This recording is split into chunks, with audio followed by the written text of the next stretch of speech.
Grandmaster Flash, who perfected the craft of cutting and scratching, and who united DJing with MCing to take hip-hop to a higher level, drops this gem on us. Hip-hop is the only genre of music that allows us to talk about almost anything. It's highly controversial, but that's the way the game is. The same thing can be said about philosophy. It allows us to reflect on and argue about almost anything, and it too is highly controversial. As a matter of fact, philosophy was so controversial in ancient Athens that its most influential philosopher, Socrates, caught a case for corrupting the youth with it and was sent to death row for dropping science on the streets. Socrates' intricate arguments, not unlike the much sweated lyrical technique of Regan, frustrated his interlocutors, often tying them up in knots before they were able to reach a higher state of enlightenment. And since the haters couldn't understand him, the young heads couldn't get enough of him. The government smoked the greatest philosopher of his time. Yeah, that was the way the game is. Philosophy is an ancient discipline devoted to the pursuit of wisdom. But how can we pursue it? Well, like Notorious B.I.G. or Big, the most deaf, Socrates let his knowledge flow straight from his dome in mental battles with lesser minds. He engineered the pursuit of wisdom by asking people about the grounds of their beliefs and then dropping a strategic series of probing questions on them to test the validity of their answers. This Socratic elengus, or cross-examination freestyle as it came to be known, suggests that true wisdom about God, love, virtue, truth, justice, or whatever is best pursued by modifying one's belief in response to interrogation and counterexamples. A fan of hip-hop would peep the fact that Socrates' Stylos, similar to the call and response style used by talented MCs, putting in work to answer life's pressing questions by engaging in epic lyrical battles that sometimes turn into beefs.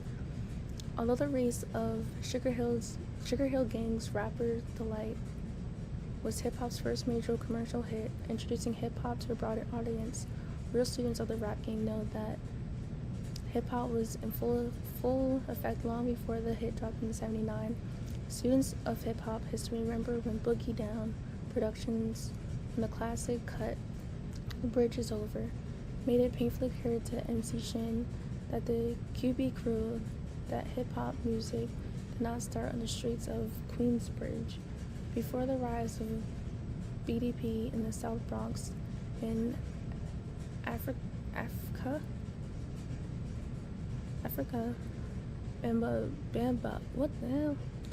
Bamba Ta in the mighty Zulu Nation before them. There was DJ Kool Herc in the West Bronx, inventor of the cut and scratch. Herc rocked the street of the boogie down with two Technique turntables, a mixer, and Herculean speakers with his signature A-patch mix. So check it.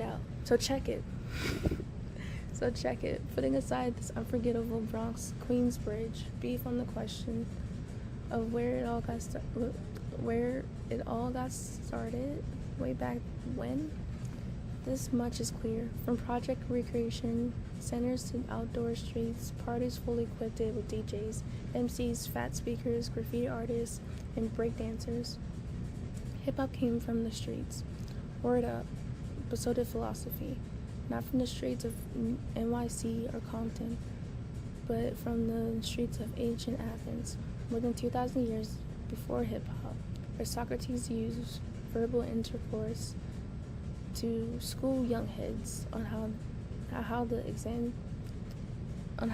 exam life was not worth living, and encouraged them to develop their minds and search for the truth, like KRS-One is still doing today. The bottom line is that hip-hop and philosophy are examinations of life on the street in the search for wisdom by those from the street.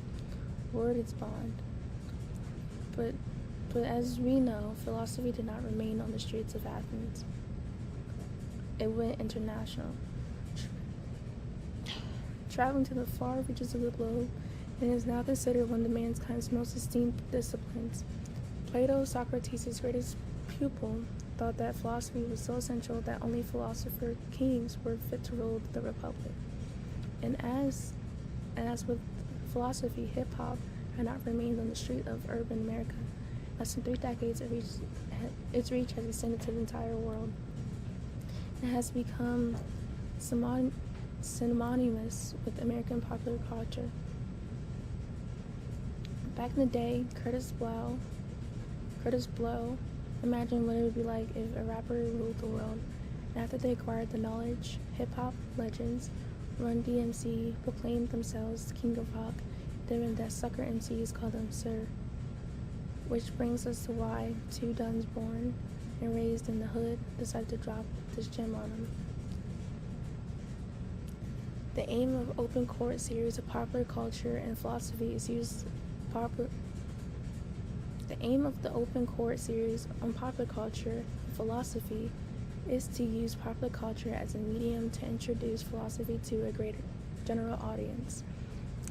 This is all good, but this series wouldn't be complete without a volume that unites hip-hop and philosophy, moving seamlessly between the ivory tower and the boulevard, all for the sake of the love of wisdom.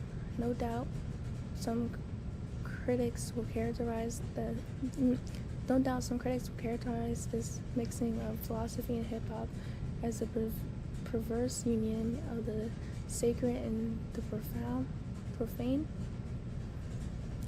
Yeah, our intent is to highlight the often suppressed 5th element of hip-hop, knowledge, to represent the funky ass ways that philosophy is carried out in everyday life, often in unexpected places and using unconventional means. Philosophizing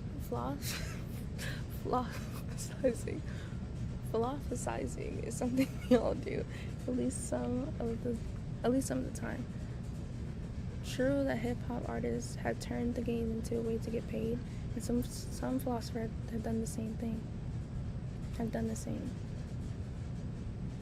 But record companies don't own hip-hop, and universities don't own philosophy. Both belong to whoever understands, loves, and respects them. The tracks laid down in this volume take the point of view. They show how taking both hip-hop and philosophy seriously furthers our quest for knowledge. Recommend St. Thomas Aquinas School of the Nature of God. Lauryn Hill and Plato reveal the mysteries of love. Little Kim and Sartre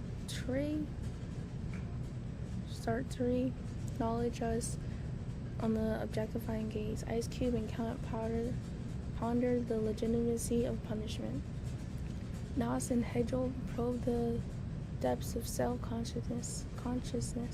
Miss Elliott and David Hume demonstrate how one can be feminist and yet love hip-hop. Dead Prez and France Fanyon identify subtle challenges to living an authentic life. Underground rap and Thomas Hobbes enrich our understanding of what it means to be revolutionary. KRS-One and the pragmatists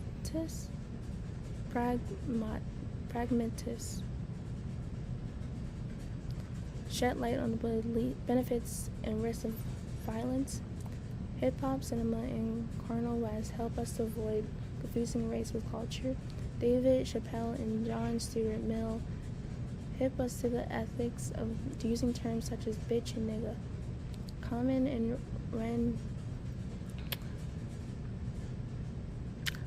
Ren Descartes investigate how the mind gains knowledge through perception and Public Enemy, and John Locke teaches how to recognize and respond to injustice.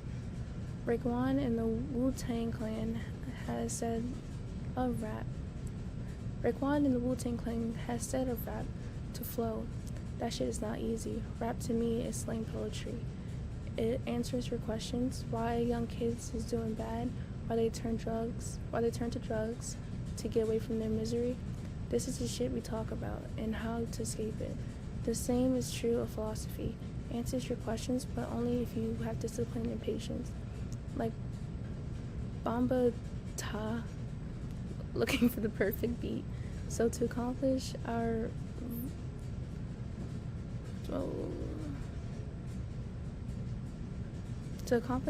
venerable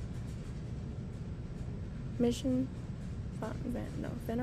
we have to assemble a Wu-Tang like clan of highly skilled philosophers who are hip-hop fans and have infiltrated the universities of America. Shoreline styled to gangsta doctorates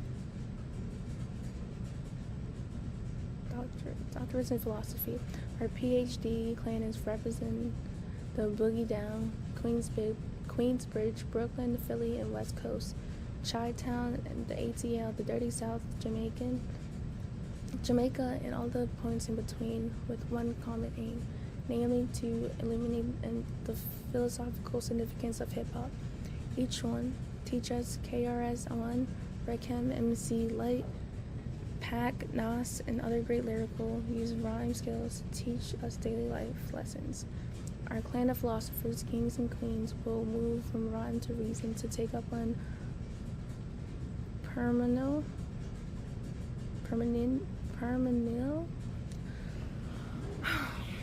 philosophical questions that have been perplexed MCs and philosophers alike. And believe us, this shit ain't easy.